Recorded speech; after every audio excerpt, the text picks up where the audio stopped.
I'm going to welcome everybody to the Thursday, May 23rd Board of Commissioners meeting. It's sunny and not raining anymore, so that's a good thing. Madam Clerk, please call the roll. Thank you, Madam Chair. Commissioners Antor, Breivy. Here. Bulkowski. Hennessy. Here. Jones. Here. Kallman. Here. Melton. Present. Morgan. Here. Ponstein. Here. Saalfeld. Here. Skaggs. Sparks. Present. Vice Chair Steck. Here. Commissioners Talon. Here. Vonk. Here. Voorhees. Present. Womack. Wooden. Here. Chair Bolter. Here. Madam Chair, you have 15 members present, 4 absent. You have a quorum. Call on Commissioner Voorhees for the invocation. Madam Chair, is this 3-minute timer on me now as well, or? Oh, I only get 2. It's not Sunday, so Well, as I was thinking of today's invocation and why we come together as this layer of government at the county level and all government, why do we come together? And the word love is what stood out in my mind. We want a society where love can be transmitted to one another and the purposes and the plans of love can be known. And so we want orderly government, we want orderly society, and that's where we have government. And that's why I think the motivating factor why we come together is that we can have in Kent County a high quality of life where love can be shared and really be enjoyed together as we live together.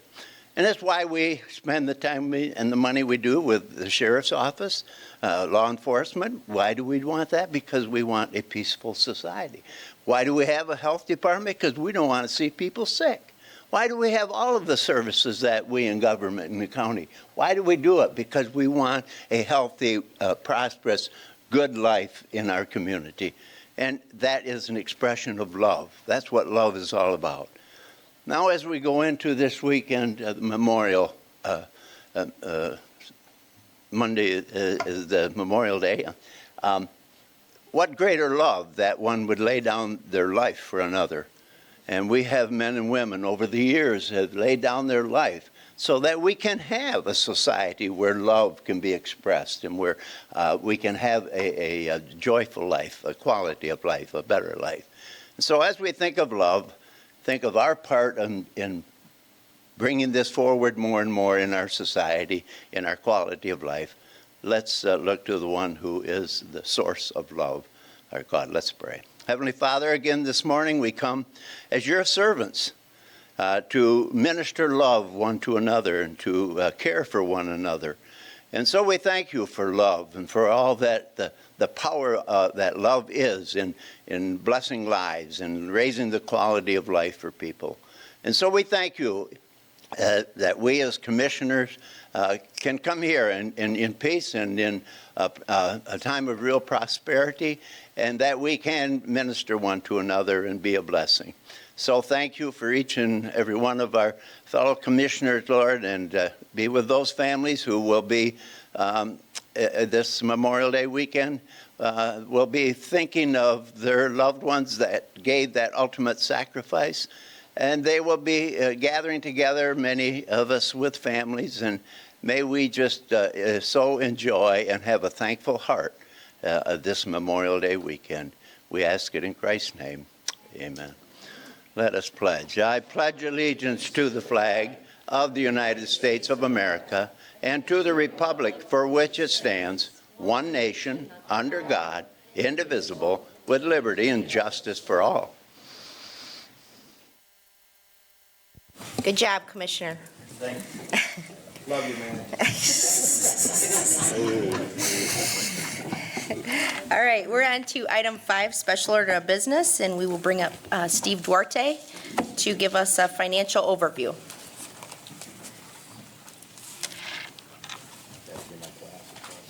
And while Steve's coming up here, I had the pleasure of watching him in action in New York this year, and it's like watching, Rembrandt paint. He's quite quite the fiscal artist, so You know what that's like? I don't, I'm not that old, but Good morning, anyway. Commissioners. You all should have a copy of the financial overview. As you all should know, we go annually to New York in April and meet with the rating agencies. Once again this year, they rated our short-term notes an SP1 plus from Standard & Poor's, a MIG1 from Moody's, both the highest you can get.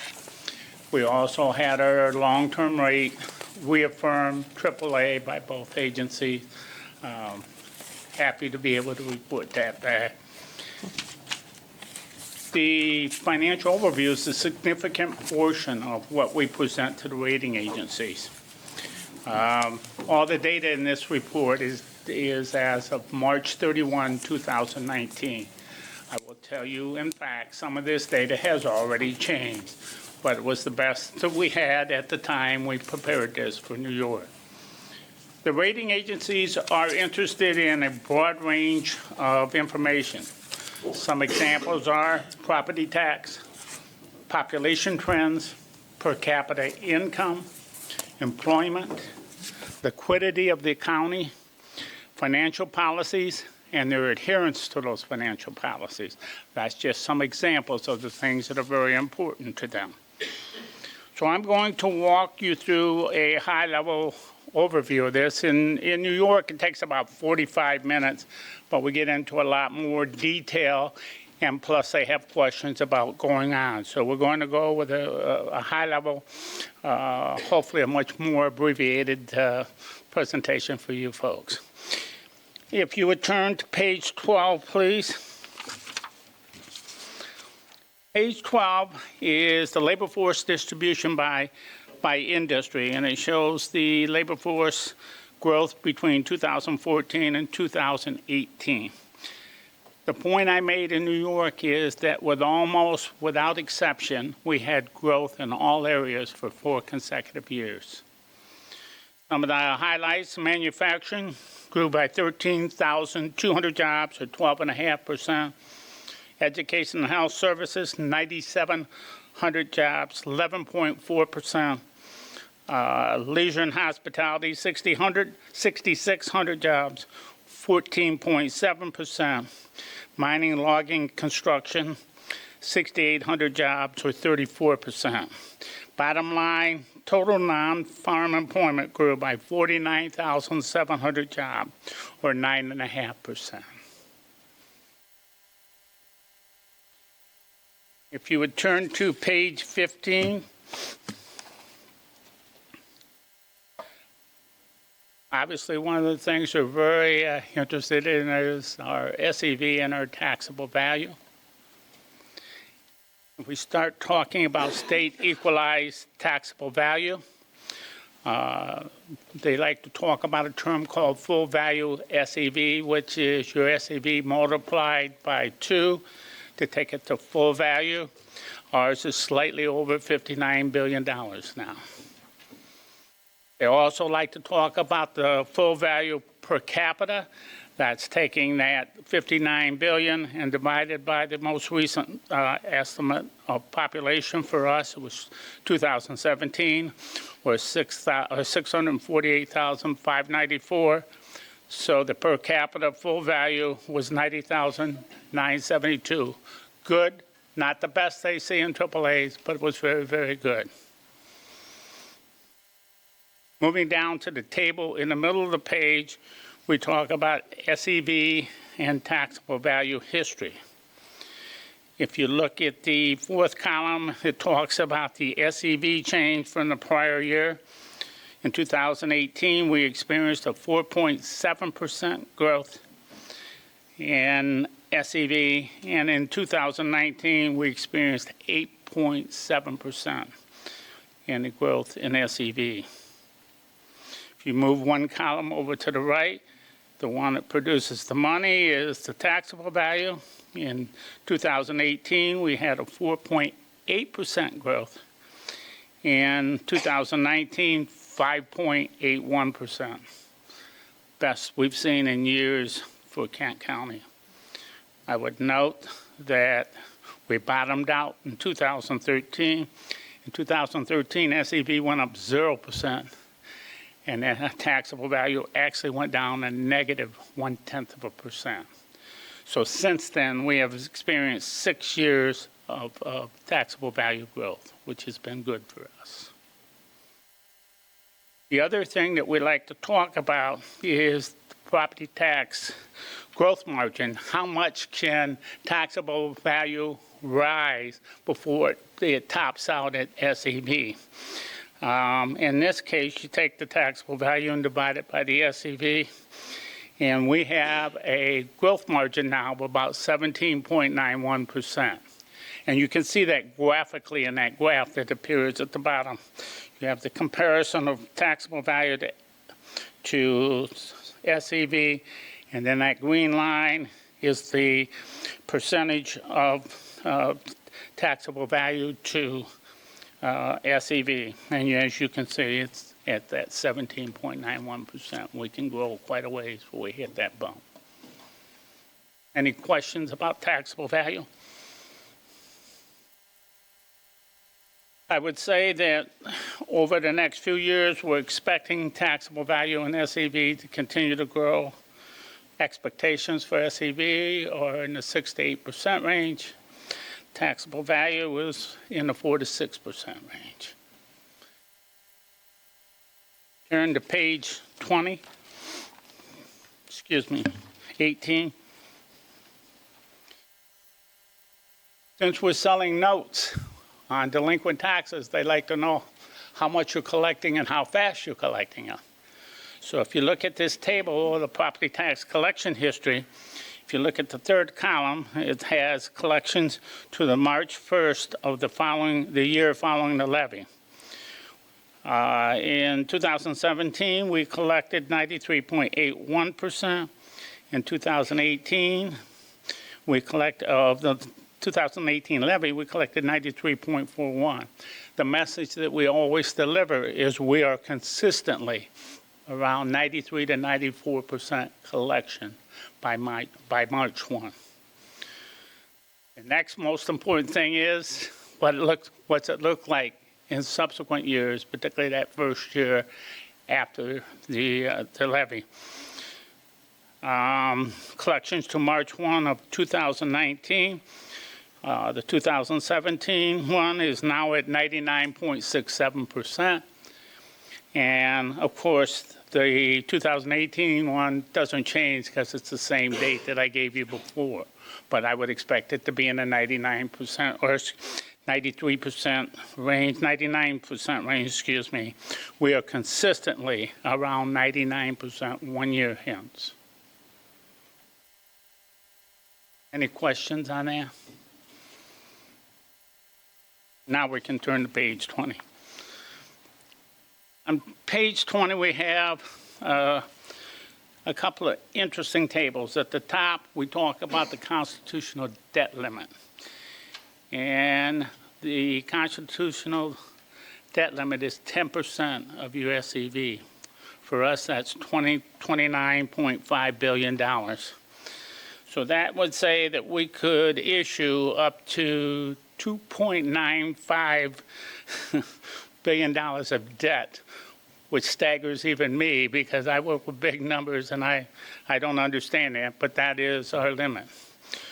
Currently, we're a little more conservative than that. We're at $333 million. So the margin of additional debt that could be levied is $2.62 billion. Debt outstanding as a percentage of SEV for us right now is 1.1%.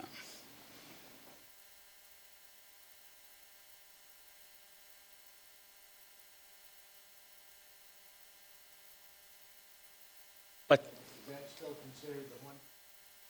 yes, Still considered moderate by the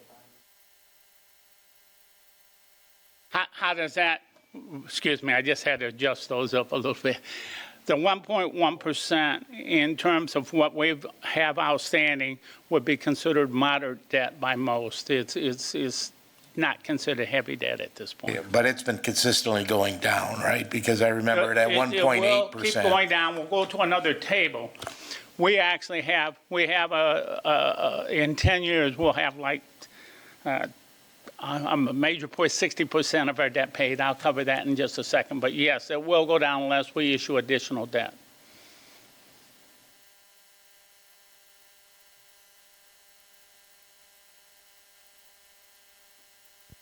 Any other questions about that? Nope. Sorry.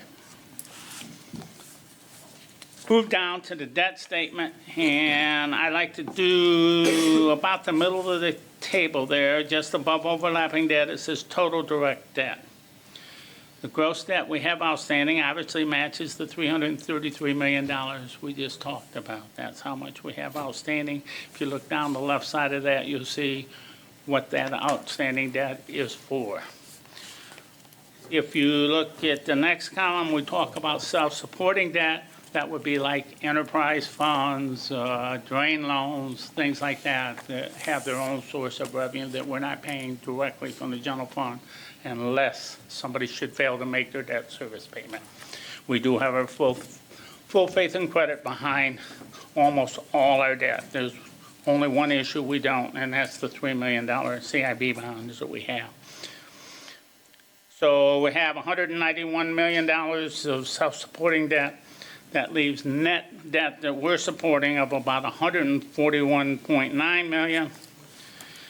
The per capita for us is about $218.89 for the direct debt. It's about 0.5%. If you look down one more, just to get a kind of a feel for it, total direct and overlapping debt to see what our taxpayers, because we share the same taxpayers, what our taxpayers are responsible for. You will see the per capita is about $2,700, and the percentage of SEB is about 5.9%. Any questions on that? Commissioner Talon? Thank you, Chairs. Steve, the County City Building Authority bonds, I'm assuming that's for the convention center. Is that correct? We have convention center bonds would be the joint building authority. So if you look, County City Building Authority, looks like we're about $34 million. So why is that considered not self-supporting?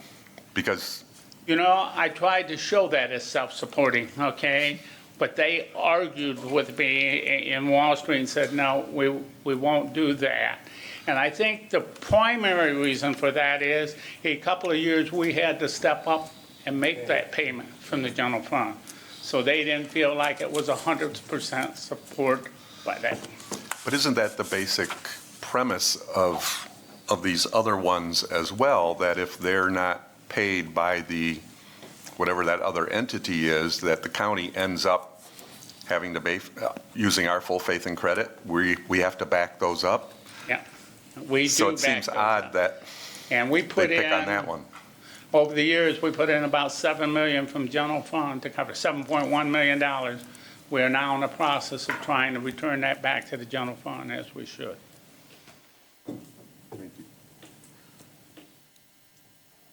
Going to the next table on page 21. This is a debt amortization schedule, again, as of March 31, 2019. What they like to look at is how much of your debt are you going to retire over the next 10 years.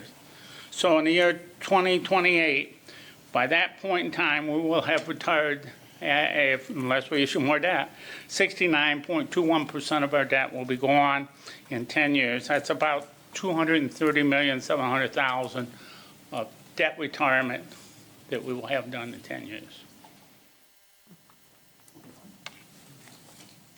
If we go to page 25, I can tell you for a fact two things that they worry about a lot: your pension liability and your OPEB liability, okay? Kent County continues to remain in strong position, but I go over it with them every year. They even have their own way of breaking it down. They look at it a little different than we do. a little more critical, but I wanted to cover how this appears in our financial statement.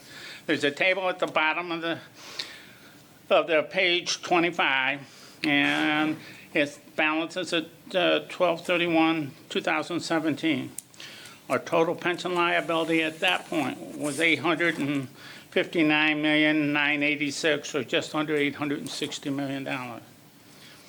Our planned fiduciary net position, our ability to pay our cash, was almost $897 million.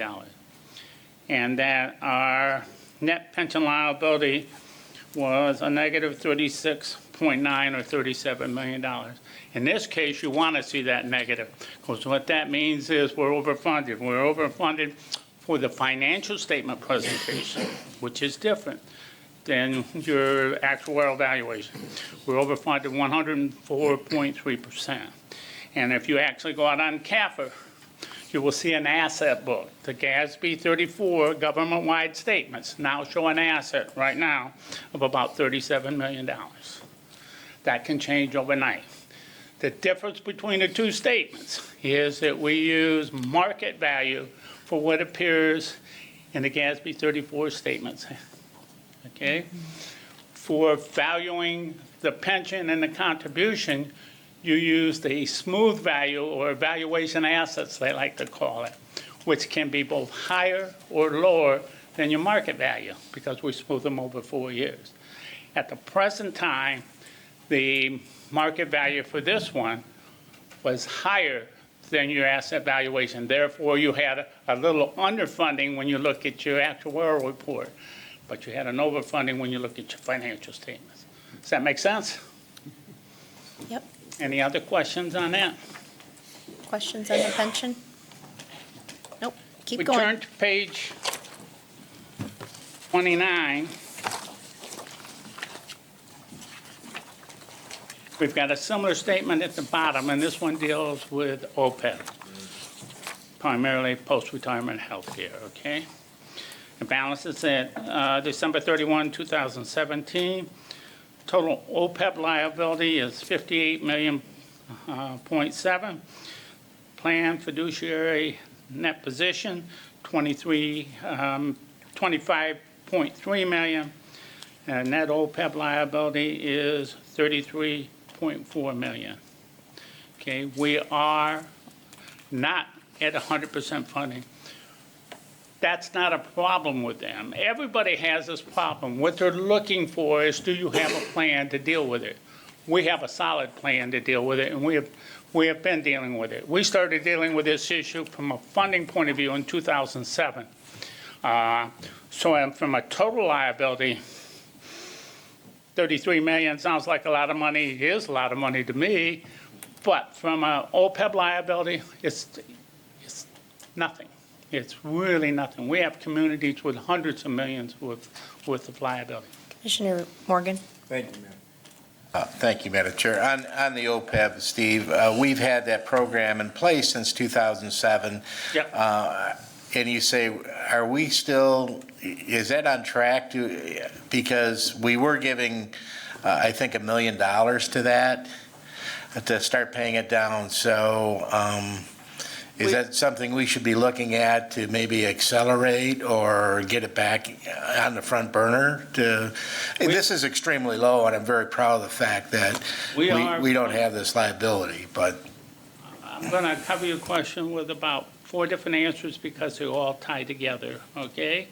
First of all, we're setting aside that money each year. We're putting in the full amount plus a little by the way we do it. We're funding both the implicit subsidy and the cash subsidy. So you could split that and count it as one, but we're actually putting it in. And what that will allow us to do when we get fully funded is go back to a split payment so that you're not overfunding constantly.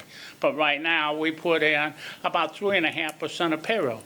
Again, for most communities, that doesn't even, that's nothing. That's nothing. I see communities that have to put in 35% of their general fund revenues just to fund their pension and their OPEB line. Yeah, I never want to see that in Kent County, and we won't.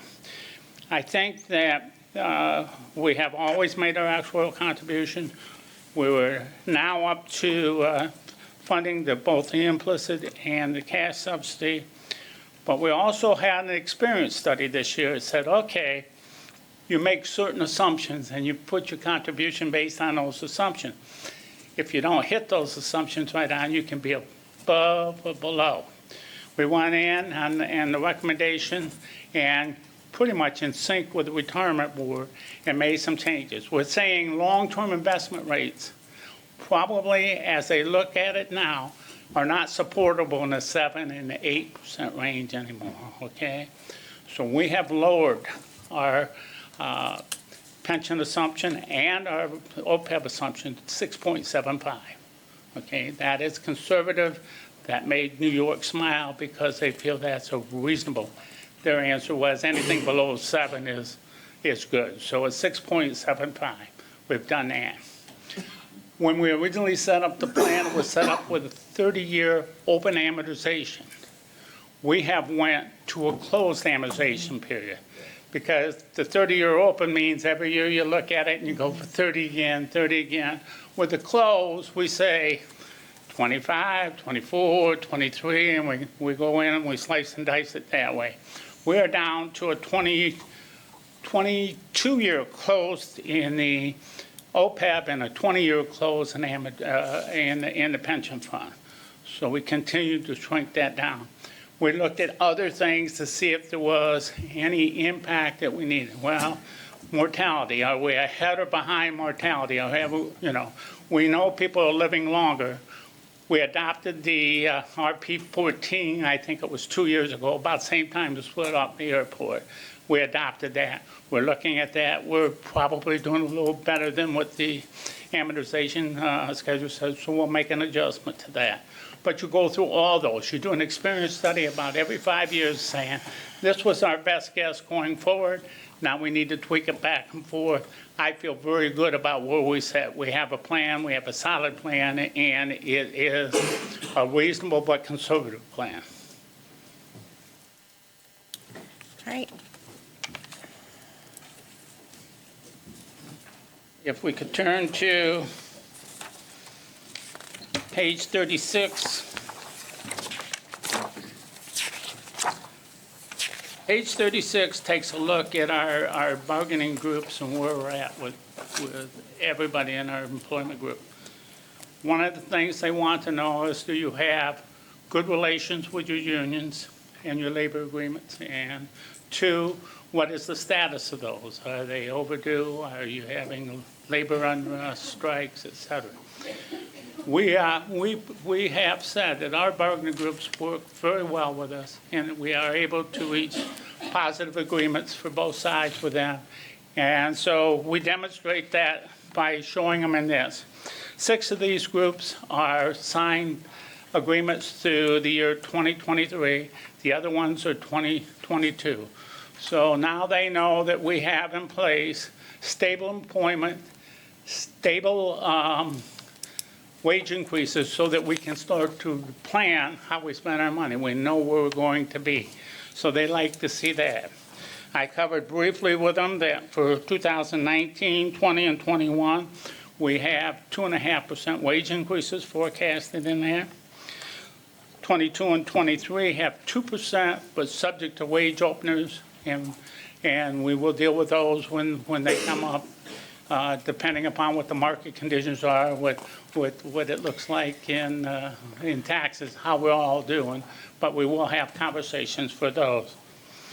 We got the last group signed up to start in 2020 to have a shared pension contribution up to 9.5%. Nobody's paying 9.5% right now, so that's pretty much it with that, and unless you have questions, we'll move over to what'll be my final page, and that's to touch briefly on 2017 actuals, 18 budget actuals as we project them, and 2019 budget. What page? 30. Okay. 38. Focusing on the net revenue over expenditures at the bottom of the page, third line up.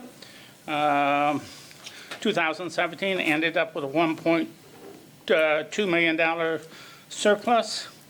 The budget for 19 showed a deficit by the time we did transfers, but we didn't expect to have a deficit. We just then increased the revenue sources because we knew we were going to be okay with lapses. The actual for 2018 is projected to be about $3.7 million surplus. And for 2019, we budgeted a $930,000 surplus. That's primarily because we know that as the budget grows, we need to generate surpluses. We're going to continue to comply with our fund balance policy. And then unless you have some questions about the individual statements or anything you see there, that pretty much concludes my presentation for today. All right, questions for Steve? Commissioner Talon. Thank you, Chair. Thank you, Chair. Steve, following up on that last piece, can you tell us where we're at, recognizing that the 2018 actuals have not been audited yet, and they've changed a little bit. Where are we at in terms of our 40% minimum fund balance on that 74.5 million there? That, if I'm Are we over? understanding your question, that $3.7 million surplus will put us even with our fund balance policy. We'll be within about $5,000 to $7,000 of what our policy is. I've done the calculation. I know the calculation pretty close, and it's going to be almost dead nuts. I think we're like $7,000 above what our policy is now. Last year, we were actually $742,000 below, but the policy allows us a year to catch up, and we've done that. Yep, thank you. You're welcome, sir. Commissioner Morgan. Thank you, Madam Chair. I think just the two takeaways is our balance sheet looks pretty healthy, and we're probably in a pretty good financial position. A lot of work goes into this, and I just want to emphasize the work that the pension board does, and to keep that going. It's a lot of work. I've been on that board during down times, and it's nice to see that we're 100% funded again, and it's just so important that we just pay attention and have our due diligence. Okay. The last thing I'm going to say before I leave, starting on page 49, you'll see our key financial policies that we share with the people in New York. And starting on page 61, you will see articles of important developments in Kent County. That gives them a broad view that maybe we're not the Rust Belt, that we really do have some good solid activities going. And thank you. Any, Commissioner Voorhees. Thank you, Madam Chair. Good morning, Steve. Thanks for your work. This $6,500,000 appropriation lapse, does that go counting in our fund balance policy, or is that not included in those dollars? Fund balance lapse for us is just a way of showing how many resources we need for balancing the budget. When it comes to fund balance, it's like I said at boot camp, and when I said the presentation the other day, revenues in, increase it, expenditures out, decrease it. So it's only the actuals that you have to worry about for fund balance. But does this 6.5 million included in those things, or is that not part of the fund balance? It's not per se, but because you didn't spend it, that means you didn't reduce fund balance by that $6.5 million, okay? So we had a projection, but what we actually spent is what went into fund balance. It's all about actuals when you talk about fund balance. Any other questions for Steve? This could be his last presentation to us, so thank you so much, and we will You're be welcome. celebrating Thank you you. later.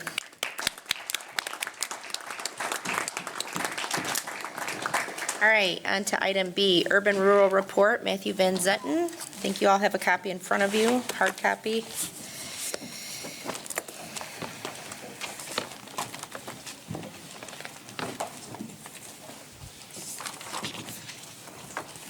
Morning, Commissioners.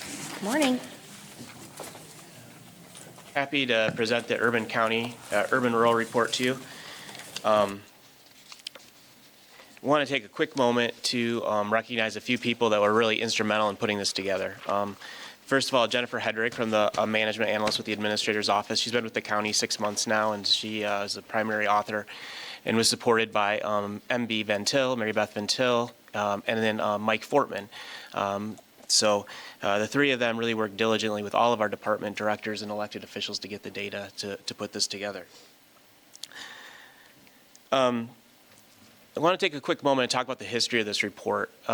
In 2006, the first report was done, and Darboss, Matthew Van Zetten, and Jennifer DeHaan were the management analysts back then. And the three of us worked to put this together in response to a request by Daryl, our former administrator controller, because there was a lot of discussion in the community about, do urban communities get more, do rural communities get more or less from county general fund tax dollars? And we started this report. And I think we did an okay job for a first iteration. A few years ago, there was another report that was put together, and it was a fine report, but as we went through it, we learned and took a deeper dive this year into the report. And it really gets back to the data management plan. The county is really making an investment right now in data and how to do data management. Jennifer has a background in data. Mike Fortman has a background in data. IT Group is working with us. And we're really trying to break down silos of our databases so that we can do deeper analysis. So this is the first iteration of something you'll see from that. It's deeper than other reports. We've really affirmed up the data and have taken a way that we can replicate it in the future much quicker and easier because we've built databases. So it's repeatable. We've cited the data in the report, so it's much clearer as to where the data is coming from. And we really have taken a deep look at the property tax levy in this report, deeper than we did in other reports. And that was vetted with support from our Bureau of Equalization and Matt Wolford to help us really take a deeper dive into that taxable value. I want to talk about, so the purpose of this then is to really examine the services that we provide by the county. We're conducting an analysis of how those services are funded, and then we're starting to look at utilization rates of who uses the services that we provide here at the county. So as you can see, we have 636,000 residents as of 2017. Our general fund is $169 million, and we provide 553 services in total to our residents. We do a lot of work for them. So a little bit more about the data here that we're going to talk about. The population of Kent County is distributed in a way that the core six, so the 6 urban cities that we often call the core 6, have 59% of our residents in our community, while the out county, the rest of it, has 41%. So we really went through and verified this deeply. And one thing we did differently looking at this is 2017 data. The reason we did that is because we started this at the end of 2018 and we wanted a complete set of data. So 2017 was our year, and we've used that throughout the report. So while we have more recent data now, when we started this we had 17 data and we felt like that would be a good way. So you'll see this is all 2017. When we look at the general fund, though, of the $169 million, you'll see that property taxes only contribute 54% of our general fund. So when we talk about who gets what services and who pays what for services, I just think it's important to recognize that property taxes only make up 54%. We have intergovernmental revenues, we have charges for service, investments, transfers in. There's other resources that come into this general fund besides just property taxes.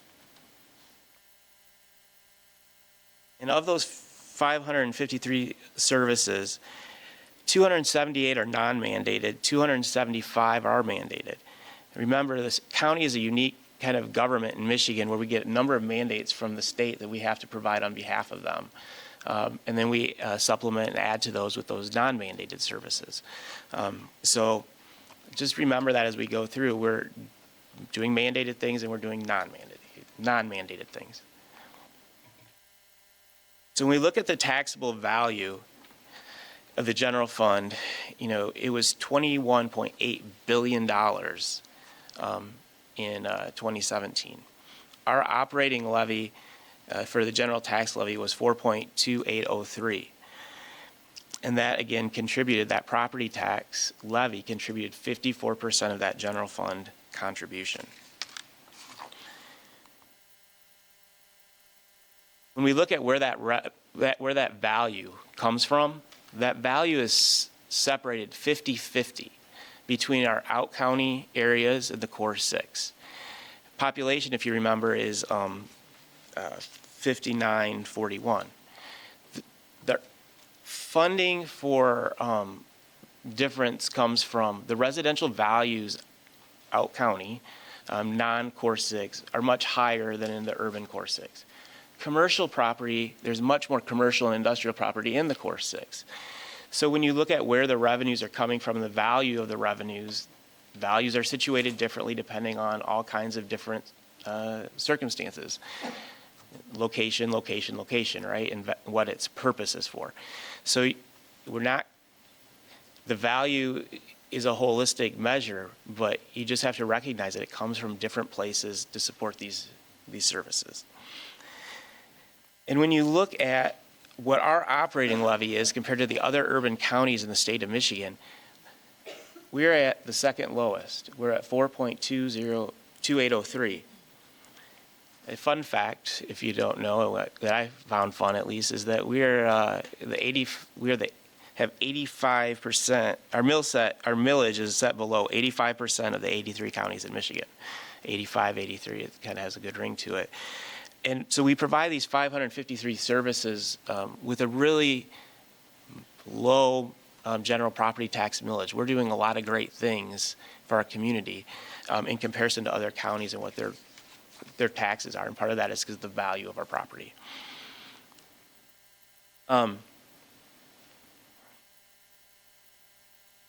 Again, just wanted to reiterate here. So the 91 million in property taxes and we receive from that 54% of the general fund.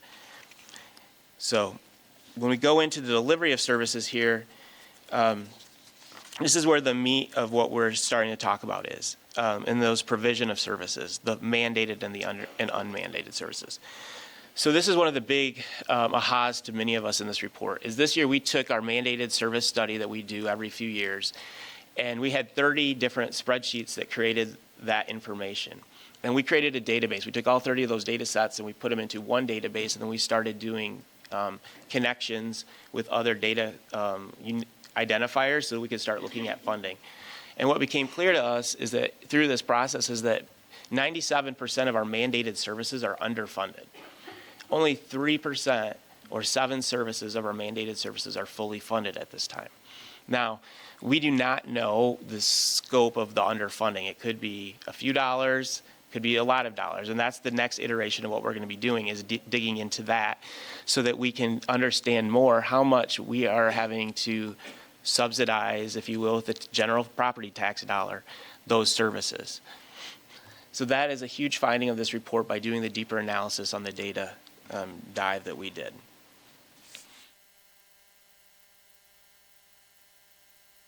So when we look at expenditures across the county and what we're spending our property tax money on, you can see a distribution chart here that's on page 17 of the report. Public safety is the largest area at 36%, right?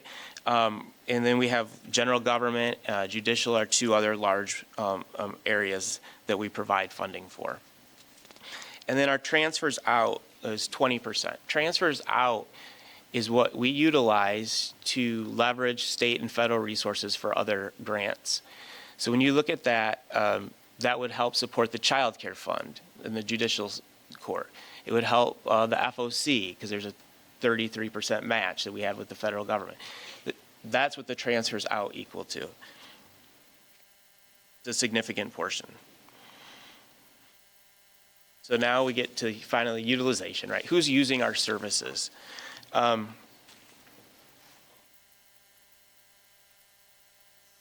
We took three for today's report presentation. We took three kind of highlighted areas as a sample for you, and there's more information in the report. But we looked at forward-facing services of public safety, judicial, and then some human services. So in terms of public safety, the corrections budget in our public safety area is 59% of our general fund, or of our general fund in public safety. It goes to that. That also funds the you can see there, road patrol, dispatch, and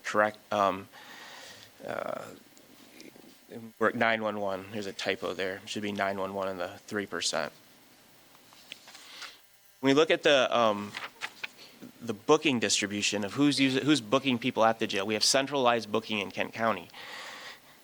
Core 6 is 62% are coming from the Core 6 for the arrests that are booked at the jail. 28% come from the rural communities, and then 10% are outside, jurisdictions that bring people to the jail. And when we look at victim representation of what the prosecutor does and how they represent victims and connect victim services, 66% of those individuals come from the Core 6 city. And we provide about $4.4 million to the prosecutor's office for providing those services. Again, this is just a sample of the work that's in the report, and you can find out more when you look. Our next area we wanted to talk a little bit about is human services. We look at life skills participants. This is a program that the health department operates. There's grant funding to this program, but we also support it with general fund, and that transfers out. The rural communities utilize this services, so the rural school districts, the out-county school districts utilize this service more so than their Core 6 school districts. So you can see the distribution of what we're doing for outreach to those communities. There were 19,000 students that we touched in this program last year. When we look at maternal infant health participants, this is a home visiting services that's funded by Medicaid, but it's also funded and subsidized by the general fund in our transfers out because Medicaid doesn't cover the full cost of the service. You can see there that 73% of our clients are in the Core 6 cities, and 27% are in our more rural communities. We're providing services across the whole county, but to different people based on their needs. And then when we look at water and septic services, this service is clearly utilized by our rural participants much more than our urban participants. And why is that? Because we have city water and city sewer oftentimes in our Core 6. We have a more developed infrastructure, right? Again, we need to protect water quality across the whole county. Our role in doing this is to work with the outer parts of our communities and to do that. So this, again, is one of those areas where the more rural parts of our community use more services than the urban. So we wanted just to say in conclusion, today, Kent County really does provide a significant number of mandated and unmandated services. And depending on where people live, they use different services because they have different needs. And our job is to provide services to our whole community based on those mandates and discretionary services that you decide upon. One of the benefits of Kent County and other counties is that we're able to leverage significant investments across a broader region. So we have one booking center in Kent County instead of having multiple, with each city having to create their own booking centers.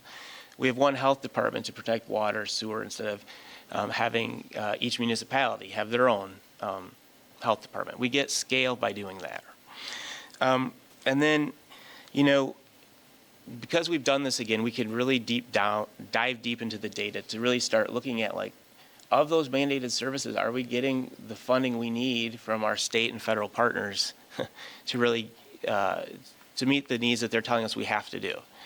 And I think that's the big aha to this deeper dive that we did this year, is that we need to do even more examination and analysis on that, because that is a significant finding, that, we now know that we are significantly underfunded. And so now the question is we have to quantify how much. So, we're happy to answer questions about this. There's more information obviously in the report, but turn it over to you, Chair. Thank you, Matthew. I want to acknowledge it's pretty obvious that you, Jennifer, Mary Beth, and Mike did a ton of work. You didn't have a lot of time to do it because we kept hounding you for it. So I think kind of from my perspective, and I haven't had a chance to really like sift through a deep dive in the larger report, but I think this is a great starting point, especially with the data. And it makes me very encouraged to know that we're going to start really monitoring the data and looking universally at it and uniformly at it. So that's awesome. Any questions for Matthew? Commissioner Ponstein. Thank you, Chair Bolter. So you ended on the part about mandated services. What is the dollar amount if the state fully funded all of their mandates?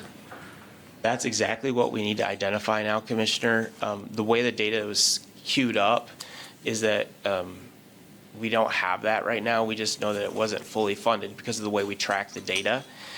When we go through the mandated study, there's a box that we check if it says underfunded, but we've never really gone through and quantified that underfunding. So now our job is to go back through that mandate study and really dig down with our departments to figure out what is the underfunding so that we can come back to you with more information to really say what it is. Because we've never combined those data sets together and we'd only looked at them in silos, we never really put all of it together to recognize like, oh my gosh, out of those mandated services, we only have 3% that are fully funded by the way we've checked boxes. As we take our action requests to you, we go through and we look at full funding, underfunding. And so we've got to go back and do more analysis. Okay, then on page 10, Yep. 20, well, there's two numbers. The one on the public safety utilization, just a clarification. When you use percentages, it's tough to get the real. So if you had a resident of Kent County that lived in Township 10 and committed a crime in city number 1, so that stat, does that go under outside of Kent County, or because the 6 cities were the arresting people, do they get the credit for that crime? Well, that's it. So we looked at it both two ways. We looked at it as where the crime occurred and who the arresting agency is, but we also, I believe, in the report talked about where their home address was, because there's two different things. People can come from a rural area into the Core 6 to commit a crime, and likewise, people from the Core 6 can go out into a rural area to commit a crime. So you have to look at both to really get a sense, and that's why having one database and one large system. So off the top of my head, I don't have the number, but we'll get it for you because we did that analysis, and I will have to refresh my exact memory of that. Commissioner Coleman. That was actually my major question. So the secondary one, I guess, is as the census occurs, is that going to throw your data analysis off? I don't think so. We're just going to continue to, use census data as it is, and we'll evaluate how many people live in different communities, right, and whatnot. In this report, one of the improvements we made is the zip codes. It's the easiest way to track data at this point. It's not the best way, though, because different zip codes change, the geography of zip codes change, and also there's more people in some zip codes than other zip codes, so that's another issue. And then previous reports, we found out that there's P.O. boxes, right? P.O. boxes have their own zip code. So we took those out this year. So we now have, I think, a more of a grounded methodology that we'll be able to repeat in future years. Commissioner Talon. Thank you, Chair. Great report, Matthew. I wanted to make sure I understand the definition that you were working with for underfunded, and then looking at page 7 where it says 97% of mandated services. we're underfunded. So if, for example, at the health department, a particular program is supposed to be a 50-50 split with the state, is that considered underfunded if the state is paying 50%, or is it only considered underfunded if the state's paying 49% or less? Sorry. If the state would be paying anything less than 50%, it would be underfunded if they're not meeting their threshold of their commitment. So it's based on their, okay, that helps. Thank you. Commissioner Antor. Thank you, Madam Chair. Thank you, Madam Chair. Matthew, on the infant health program, I think we're responsible back in 2017 for about 1/3 coming out of our general fund. How does the new First Steps millage affect those numbers? And has that been considered for this report? The plan right now is that we've talked about that being additional money, not supplanting existing services. That was part of the discussion in the subcommittee. So I would anticipate that we'd still be working just as it is now. I would say, though, that the health department years ago did a yeoman's job at decreasing their subsidy to that program. They really went back and analyzed how much they were subsidizing, and they've shrunk that over the years and become much more efficient through use of technology and other things. So I don't see the general fund getting replaced by the millage dollars at this point. We're trying to grow capacity, and there's more home visiting services that are needed. We're not meeting the needs, so I would imagine that I wouldn't see that. But that doesn't mean that the health department won't continue to try to reduce the general fund subsidy to that program, because they're trying always to get more efficient and effective in that. Commissioner Womack. How you doing, sir? Matt? Hey. Good morning. For the sake of condensing our general fund revenue for this diagram, I know a lot of this had to be truncated for us, but just not to leave much ambiguity for those who may be watching by video or here today from the public, could you give me a count of what some of those charges are that make up the 16.60% of our general fund revenue? Is it kind Marriage of leads into my second licenses. question? Yeah. Thanks, Commissioner. Marriage licenses would be an example of a fee for service that comes into the general fund, birth certificate, when people pay for a birth certificate, things like that.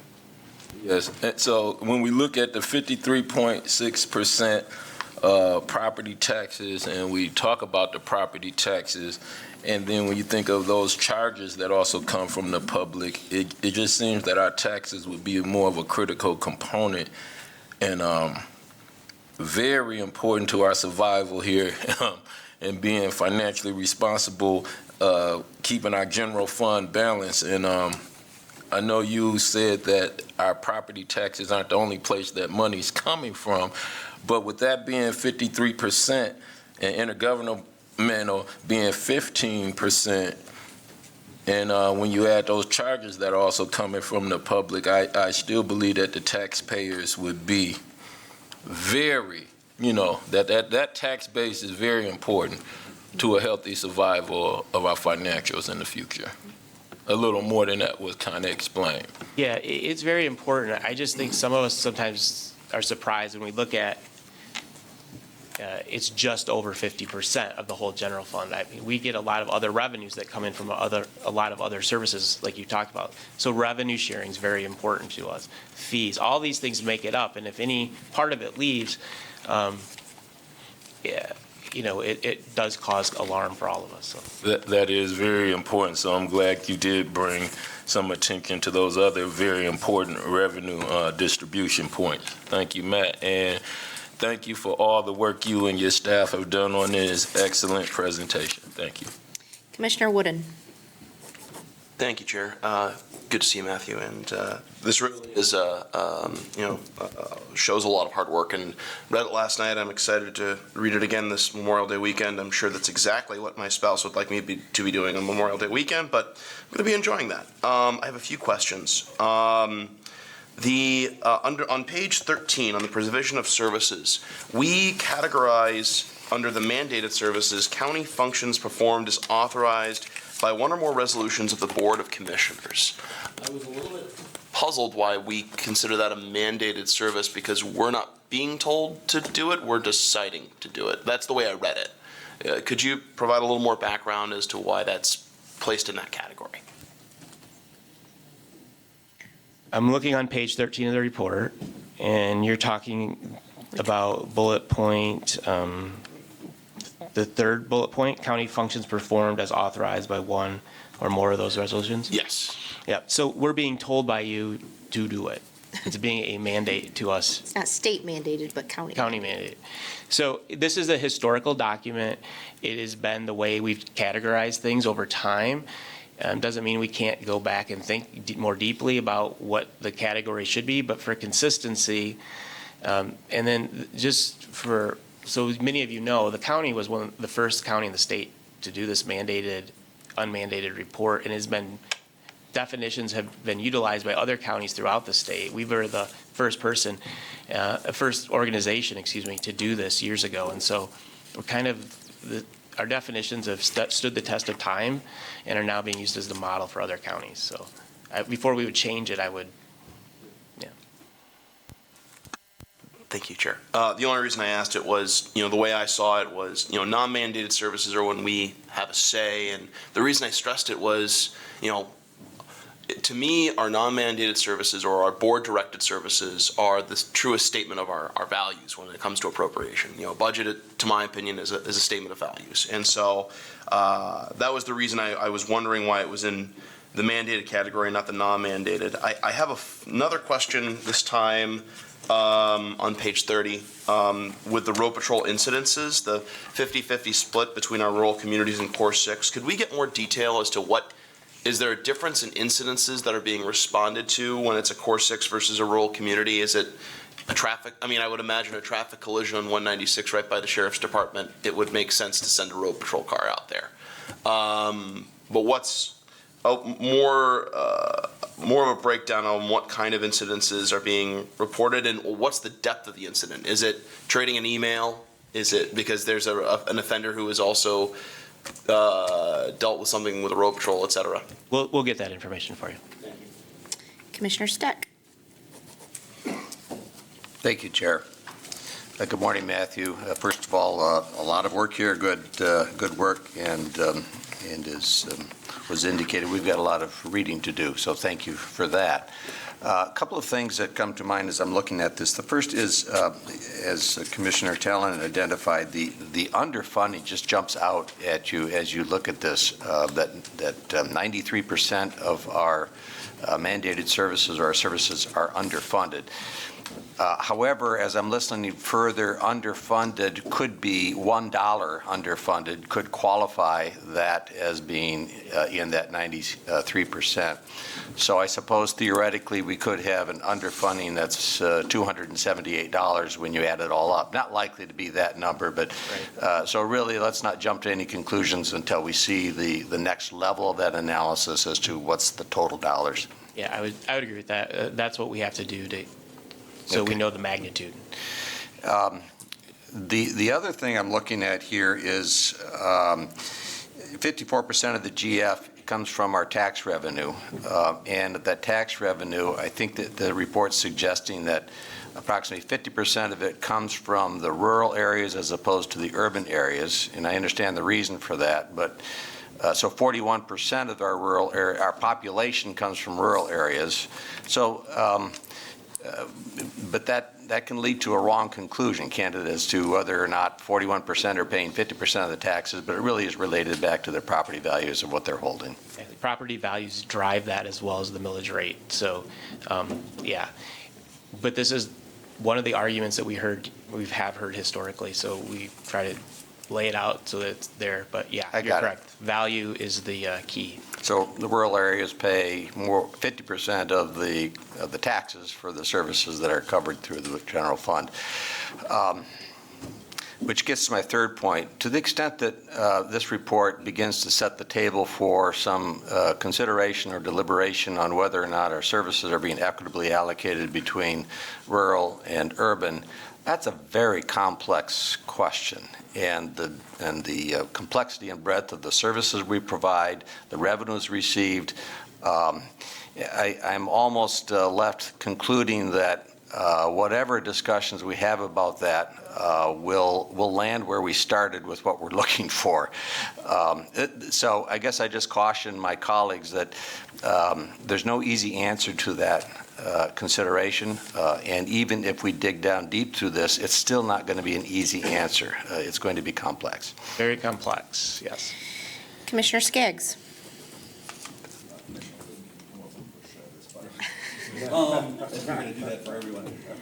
Thank you, Chair. Thanks to Jen and Mary Beth and Mike and Matthew. This is a fantastic report. I read it recently alongside the decades-old report, and I think there's a lot to learn and to see the improvements there. And I certainly appreciate some of you meeting with me on this issue. And I, look forward to this kind of project and movement continuing on. Obviously, this is a report, and we have to put it in a binder and give it nice colors. But I hope that it doesn't end up on a shelf, but becomes something that we can really use as we think about services and policies. To me, one of the biggest things that leaps out, which I think we all know, is the amount of expenses that we're incurring when dealing with the first 3 days of someone being sent to jail. I think that's really a place that we can work with our partners in the cities and the sheriff department to see if there are ways to move more towards an appearance ticket policy on low-level crimes as opposed to a booking policy at the jail. I will look forward to taking a deeper dive into this. I think it's really important as we look about where the money is going to do that division into what's coming from our residents directly through the fees, through the property taxes, and then what's being funneled through the state and the feds, so that we can, in all its complexity, work for really true fairness and delivery of services across all jurisdictions and all clumps of jurisdictions to make sure that everyone in this county can clearly understand and believe and have it be true that this is a county government that's really fair and functioning well for everyone. Thanks. Any other questions? Commissioner Wooden. Thank you, Chair, for the opportunity to speak a second time. Concluding from my perspective after reading this, one of the things I just think to ensure that this does not become a report that stays on a shelf is, posing that question that when there may be a service that is not federally or state mandated and funded, even underfunded, we should be evaluating how we can make that as available as possible. Whether that's making intergovernmental agreements available to every community within our jurisdiction, much like our delinquent tax revolving fund, taking steps to ensure that when we're trying to create regional parks, engaging the entire region to ensure that they're actually being used as such. And just really excited to see some of the data that's in this report. Excited to read it again. And again, thank you for the work. And just on a final note, with all due respect, Commissioner Skaggs, I was your intern 10 years ago. I don't plan to be it again. All right, Commissioner Bukowski. Thank you, Chair. I don't want to repeat my tirade on Tuesday about borrowed federal money, so you can watch that video if you would like. However, with Commissioner Steck, Commissioner Skaggs, others talked about all these strings are attached. So it's like we go to Lansing and we demand make $10 million more. Well, they're just going to get it from us anyways. Lansing has some fee for service, but it's our money. Washington, I'll leave it there. So again, all strings are attached. What's really equity across the state, across the nation? We definitely have to look at those issues. At the same time, be careful what we ask for. And again, I want to keep focused on it, but all politics is local, all taxation is local. Commissioner Morgan. Thank you, Madam Chair. It's like deja vu all over again. In 2008, we did a per diem jail per diem study, and we recommended that they should be writing more appearance tickets. I don't know where that's gone, but that recommendation was made back in 2008. So I want to go to page 26, and maybe you can help me understand this pie chart. I understand the correction detention millage is 41%. The jail per diem, I understand, I didn't know it was 1%, but the general fund is 46%, and that includes not only tax dollars, but other funding that you may receive in that.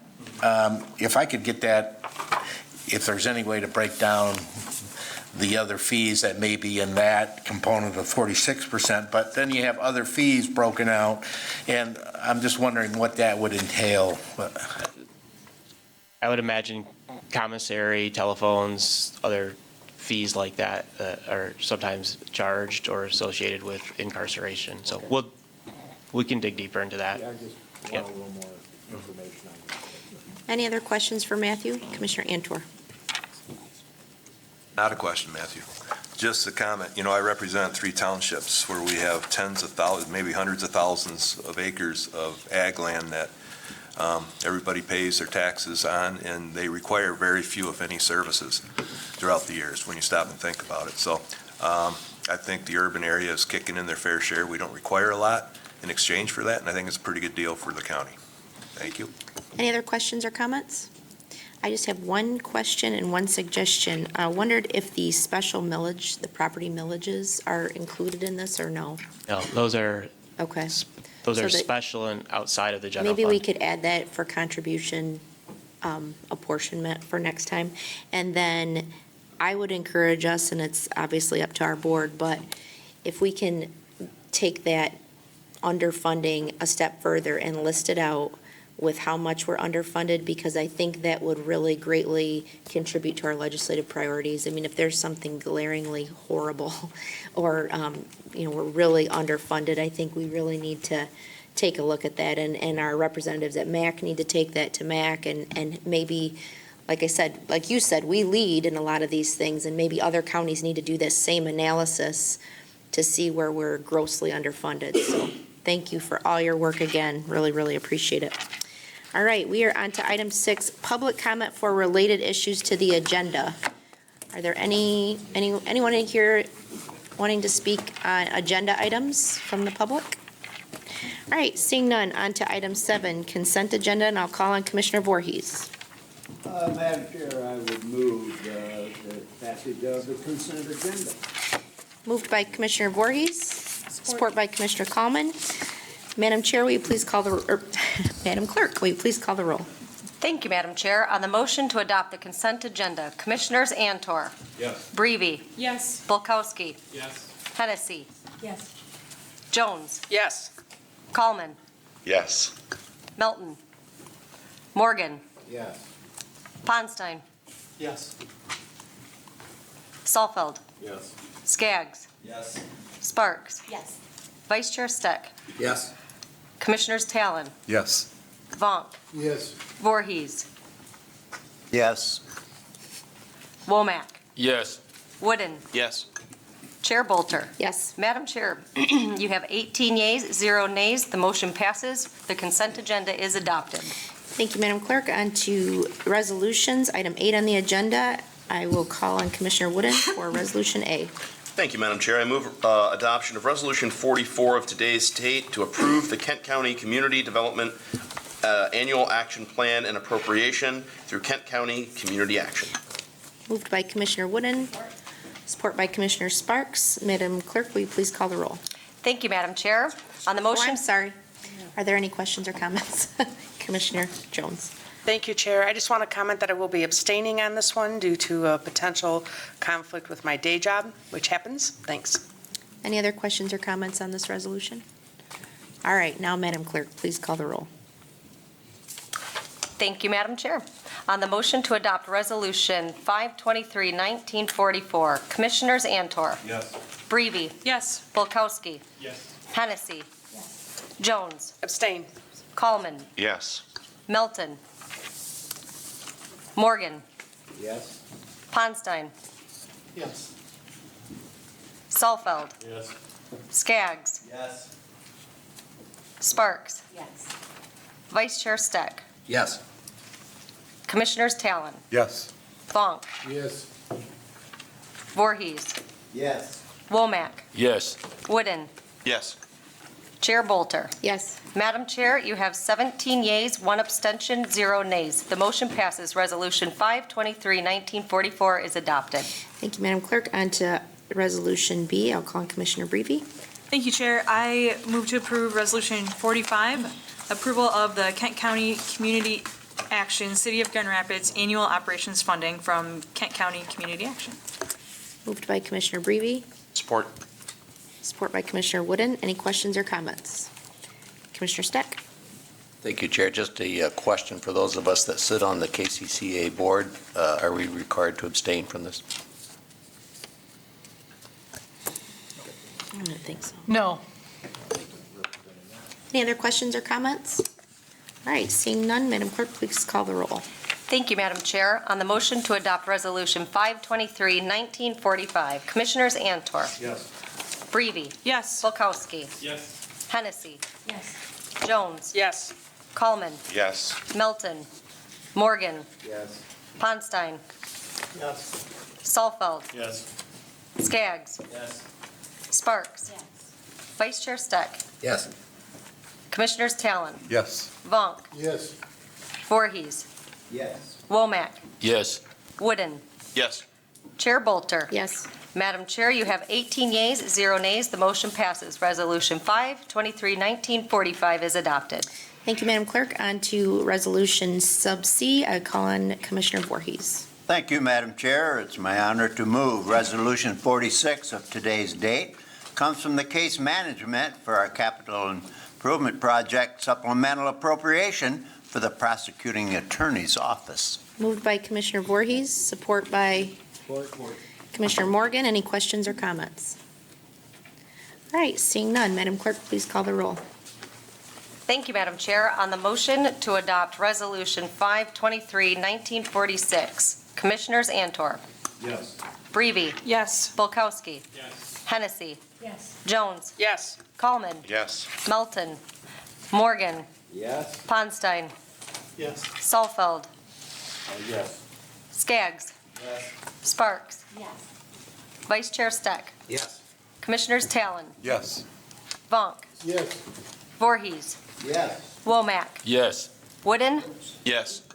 Chair Bolter. Yes. Madam Chair, you have 18 yeas, 0 nays. The motion passes. Resolution 523-1946 is adopted. Thank you, Madam Clerk. We are on to Agenda Item 9, public comment unrelated or just generally related to county matters, unrelated to the agenda. Anyone wishing to speak today? Drain Commissioner Yonker, come on up.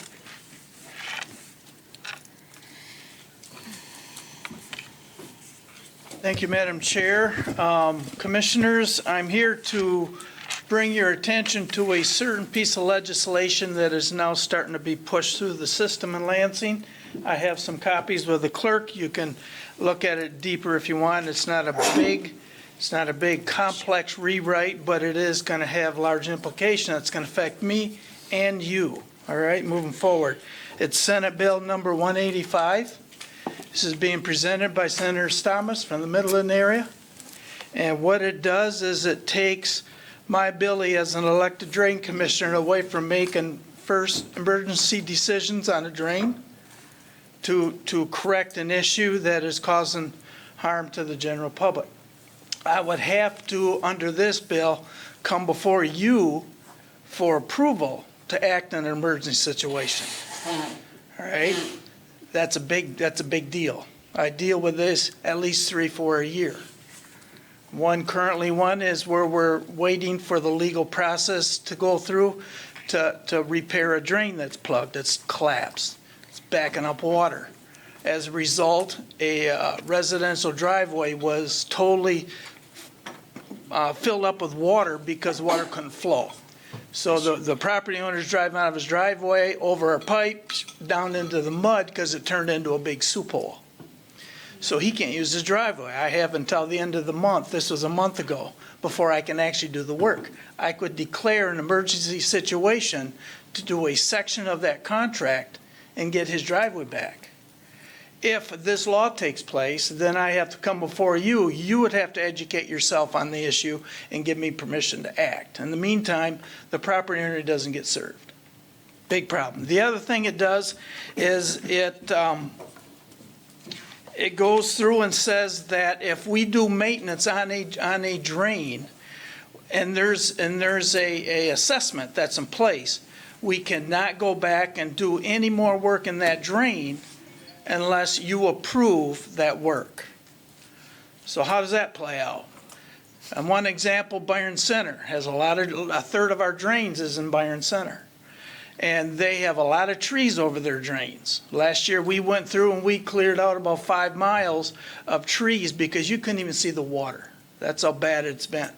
And so then 2 weeks after we did that, we had a straight line wind come through there. Half of that drain was replugged. According to this, I can't go back in there until that assessment's paid, which usually is 2 to 3 years. We have drains that have invasive grasses that grow in them, and every 2 years, those drains are cluttered back because of these grasses.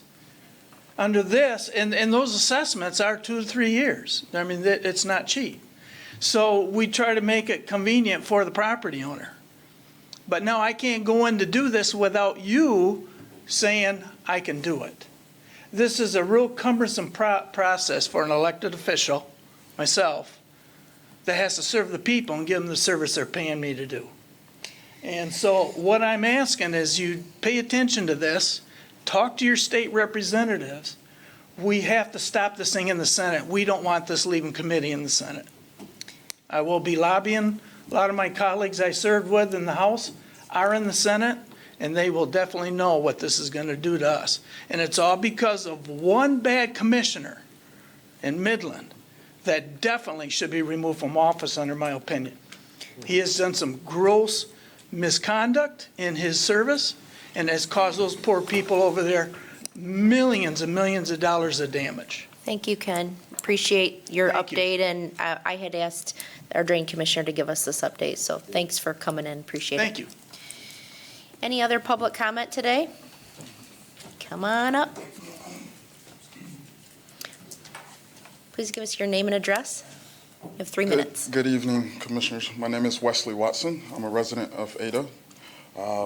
I'm here today. I'm the Regional Organized Director for Next Gen Michigan, which is a youth advocacy program that focuses on leveraging youth needs and taking that to elected officials and trying to create policies, intersectionality policies that helps all of our youth. Some of our main focuses that we're going to be focusing on is voters' right issues, especially after Prop 3 has passed. Working with college students here in our county on what ways can we make their life a little easier with no application, absentee voting, also with same-day voters registration. So we just had an election a couple weeks ago, and about 50% of the same-day voters registrations all came from youth between the age range of 18 to 20. So I'm here giving an open invitation to you guys.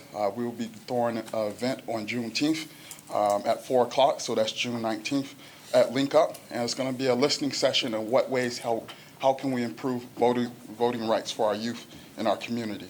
We're going to be working with Grand Valley, and we're going to be working with the city of Grand Rapids, and it's an open invitation to the county officials to come out, seeing what ways, how we can advocate for the youth within you guys' district. Thank you.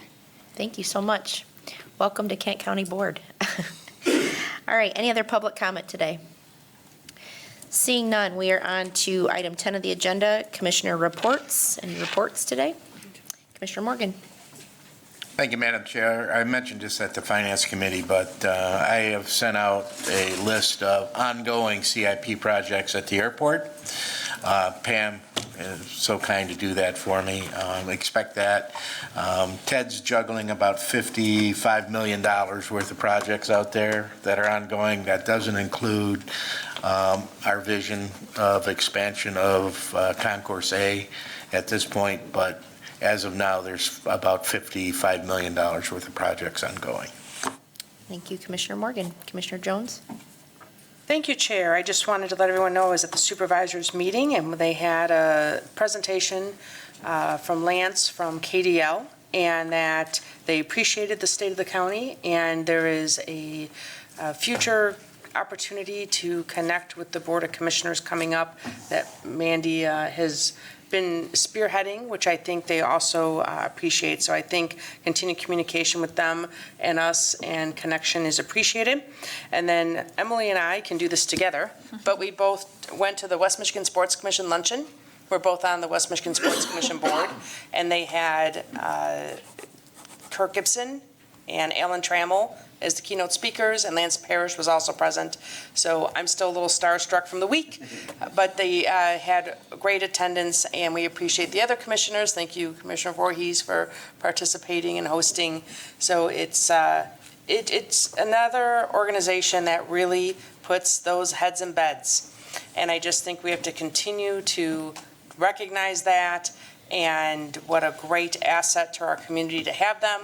Plus, if you want to participate, you can participate in events. So feel free to sign up for the state games. Commissioner Brevy. Thank you, Chair. I just wanted to give a brief update on the Grand Rapids Public Museum. And recently we had the Collections and Cocktails event, and over $150,000 was raised to help restore some artifacts, and one of the big things they're focusing on is the carousel. So you're going to see some repairs in the carousel coming up here in the near future. And recently you also received a report, I think it was sent to your homes, a community engagement report. And if you have not, I have an electronic copy I'd be happy to share with you. So just a brief update. If you have any questions about what's going on, there's all kinds of events happening this summer, and you'll see some things happening outside as well. So thanks. Any other reports today? Oh, I'm sorry, Commissioner Womack. Yes, I'm a member of the Network 180 board, very proud to be a part of that, being a voice for the community, but at the same time learning a whole lot. And we had a meeting this week about some consolidated services that may come under Network 180. The main point of that meeting was about some of the care providers for some of our citizens with learning disabilities, and basically making sure that we are within the law and those regulations. But it became a very contentious meeting at sometimes, but our vice chair here, Mr. Steck, Commissioner Steck, does chair that board, and I just want to say he did a great job with the presentation, and by the end of the meeting, everybody understood what we had to do to make sure that we were within legal standards for the federal government and state government, and it was a great meeting, and some great services that will be consolidated and continue the care service that we need for those disabilities. Great. Any other official reports today? All right, I have one. We get to appoint 2 commissioners to the Early Childhood Education Review Committee, and that will be modeled after the Senior Millage Review Committee. I kind of took into consideration desire and who really wanted to serve, and also workload and who can really dig in and participate. So with that, I will be appointing Commissioner Skaggs and Commissioner Sparks to that review committee. And we also are going to hope to have a meeting, an organizational meeting where you can meet hopefully with Carol and Commissioner Steck to kind of talk about how the senior millage is structured, so that we can definitely model that after that. So I wanted to make that announcement, and we will move on to miscellaneous, item 11. Any miscellaneous? Commissioner Ponstein. Be the only one, so I can say that everyone's time. No, it does not. I think Commissioner Brevy had mentioned that there's a lot of events going on this time of year, and there are, and we're blessed with so many nonprofits out there that hold fundraisers. Just wanted to point out a couple of them that probably are off the radar of a lot of you. First of all, the zoo night for members. They're showing an appreciation night if you're a member of the zoo. And I think the staff wants to show their support for your membership over these years. This weekend, there's an organization called the Well House that builds houses for homeless people. They've teamed up with Urban Roots. It's their annual plant sale. What's kind of unique about it is that the homeless people that they're serving start these starter plants and then sell them, and the money stays with stays with that person. So that's, like I said, Friday and Saturday. And then moving to next week, the folks at the Spokes folks are having a fundraiser. They are an organization that wants to get bicycling and cycling throughout not just the Kent County area, but West Michigan. But they target areas of lower income. It doesn't matter what the color of your skin is. If bicycling is an option to get you to and from your work, they want to make it as easy as possible. So I appreciate all their efforts on that. And then finally, just kind of a request for some more information, maybe Wayman. People are still dying from the opioid crisis. One thing we do good in this country, we go from one crisis after another. I don't see this ending. I know the coroner was at the legislative meeting a few months ago, and he had mentioned that there's a growing cost to his department when people overdose on a drug. They take them to the nearest hospital, and when we're in a city that has a regional hospital, we get a lot of people coming in there from other counties, and then we, not in all cases, should take that burden of the cost of that autopsy and the relating results. And I was just wondering if the coroner could give us an update. Is that trend still moving, that it's an ongoing, continued increasing cost? And what, if anything, and I guess my main concern is with all the, some counties, some states are already settling with these drug companies, is that I think that that's something that should be at the top of the list, that the people that are performing these things should be at least reimbursed through any type of legal actions. Would love to do that, Commissioner, and we will provide an update. We'll also include information from our legal counsel as we are involved with the legal actions that other counties are as well. So we'll bring a comprehensive update back to you. Yep, and I did it this way instead of me sending a personal email and getting a response. I think it's an issue that all 18, 19, including me, have that information, because I think it's going to be an ongoing issue going forward. Great. Commissioner Womack. Yes, I'd just like to thank my language interpreters for attending today's meeting. I also would say, given the substantial fund balance and healthy AAA bond rating that we have, I'm very happy to hear that today, and that gives us a chance to look at new initiatives as we move on throughout the year for a lot of great things for the county and better relations to even putting our message out to the rural areas, the communities.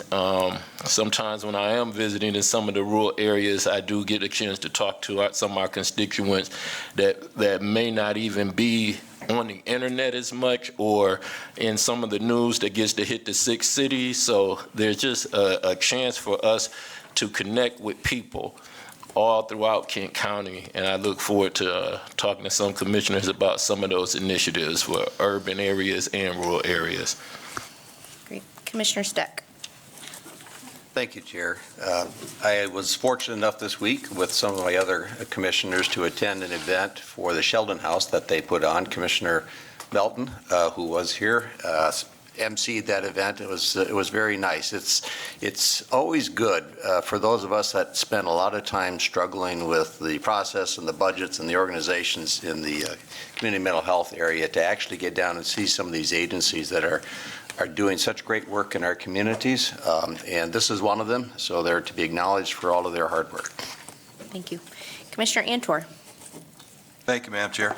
Yeah, I'd like to, just agree with Commissioner Ponstein on his talk about the opioid crisis and the medical examiner. Obviously he's said it over and over that we have a crisis here. The problem is we have a black market, and 90% of the heroin and fentanyl is coming through at an area that we refuse to call it a crisis point for some reason. So it flies in the face of, what's really going on out there. So this stuff's entering the country, and it is a crisis. So if it's a crisis up here, I guarantee it's a crisis where it's coming in from. So I hope we can deal with that effectively. Thank you. Commissioner Hennessy. Thank you. On May 30th, thank you. On May 30th, the traditional Memorial Day, there will be a parade and a ceremony at Veterans Park, and we have all received invitations to it. And I know that I will be on the back of a motorcycle driven by Commissioner Vonk. So we will have it balanced. We'll go to the left and we'll go to the right. But The sheriff has given me a get-out-of-jail-free card. if anyone would like to participate with us in that, we would welcome you. I've touched base with a few of you personally to see if you're going to. But it was after World War I. The day was expanded to honor those who died in all American wars. And in 1971, Memorial Day was declared a national holiday to be celebrated on the last Monday in May, and then again on the traditional May 30th this year. So it is a day to honor and keep afresh the memory of all service women and men who have fallen in the line of duty defending and protecting the freedoms uniquely enjoyed by all citizens of this great democracy. So it is a weekend and a week that we will keep our fallen heroes in mind. Any other miscellaneous today? I just have one kind of in line with it. I was able to join Senator Brinks and Mayor Bliss and the governor and many of our legislators earlier in actually I think it was last week, for the groundbreaking of the new Veterans Home. And that's something that I worked on a lot in the legislature. I know a lot of my colleagues did. I know all of our local legislators have really worked very hard on it. And one person that didn't get much acknowledgement there was Senator Hildenbrand, who was our appropriations chair at the time, and he did a lot of work to secure that funding. So I just wanted to mention that as well. If there is no other miscellaneous, I will call on Commissioner Voorhees for adjournment.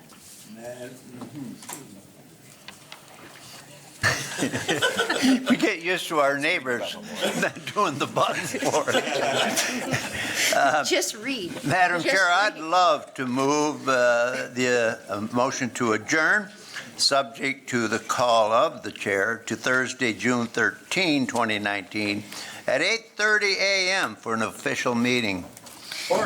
Moved by Commissioner Voorhees, support by Commissioner Morgan. All in favor? Aye. All opposed? Motion passes. We are adjourned.